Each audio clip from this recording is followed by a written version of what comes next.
Welcome to the Deep Dive. Today we're looking into something truly uh, unprecedented and tragic.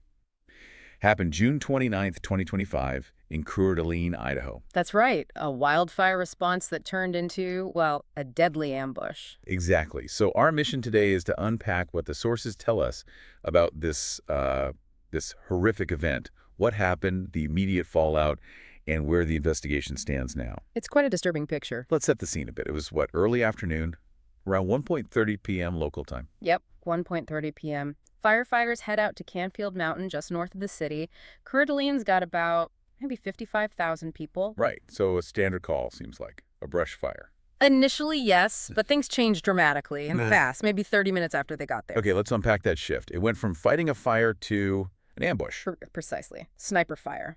High-powered rifles, according to the reports. And it seems clear they were deliberately targeting the first responders. They're targeting the firefighters. That's Yeah. chilling. It really is. I mean, attacking the people who run towards danger to help. Our sources confirmed 2 firefighters were killed right there at the scene. It's just awful. And there were injuries, too. Yes. A 3rd firefighter was critically injured, rushed into surgery, and there was also this real concern about hikers or civilians possibly caught up there too, hurt or trapped. So it wasn't just a shooting. It was happening during an active fire scene. Exactly, that combination. A dynamic active shooter threat and a wildfire spreading. You can imagine the complexity for the responding agencies, a dual threat. Yeah, absolutely.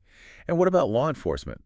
What were they dealing with on the ground there? The mountain itself must have been a factor. Oh, definitely. Canfield Mountain, the terrain, the brush, it provided significant cover for whoever was shooting. Making it incredibly dangerous. Extremely dangerous. Too dangerous for firefighting, certainly. They had to pull back. Yeah. And law enforcement reported ongoing sniper fire. So the fire was just burning. For a time, yes, because the immediate threat was the gunfire.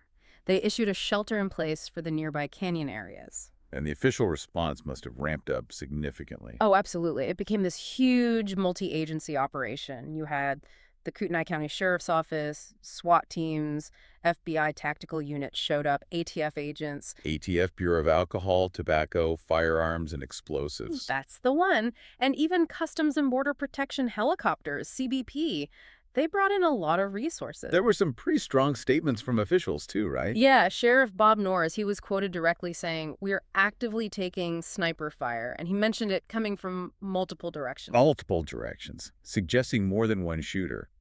Potentially, yes. That was definitely a concern raised. Yeah. Governor Brad Little called it a heinous direct assault on our brave firefighters. And the Firefighters Union. Edward Kelly, the IAFF president, called it a heinous act of violence. I mean, the language used really reflects the shock and the horror of it all. Okay, so amidst all this chaos, what started to emerge about who might be responsible? Was there a suspect? Well, eventually, yes. Reports indicate a deceased man was found near the scene. There was a firearm found alongside him, too. Found deceased. After a standoff, was it? Yes, the shelter in place was lifted after that standoff concluded. Now, authorities suspect the fire itself might have been arson. Arson. You mean deliberately set? Yeah, possibly set specifically to lure the firefighters into that area, to set up the ambush. Wow. A deliberate trap. That's the suspicion they're investigating, but it's still very much an active investigation. They're looking hard at the motive, trying to confirm the exact number of shooters, and critically, whether this deceased individual acted alone or not. So lots of unanswered questions still. Definitely. And what about the fire itself? With the sniper fire stopped, could they fight the fire then? Well, that's another complication. Even after the immediate shooting threat stopped, firefighting on the mountain was still on hold. Why? Because of the fire conditions. Exactly. Ongoing fire conditions meant it still wasn't safe. Full firefighting efforts had to be deferred until the entire threat, both the potential for more shooters and the fire itself, was considered completely neutralized and the area secured. Safety first, you know. Right. A difficult balance. So wrapping this up, this deep dive has really uncovered just a horrifying sequence of events. A calculated, deadly ambush targeting first responders. Truly horrifying. And it's still developing, as you said. Officials are continuing to release updates as the investigation proceeds. It really makes you pause. It does. And maybe this is something for you, the listener, to think about. This kind of incident forces us to grapple with how the very act of responding to an emergency, something inherently done to help, can itself become a trap. Hmm. What does this mean going forward? What new challenges does this pose for safety protocols, for training our first responders?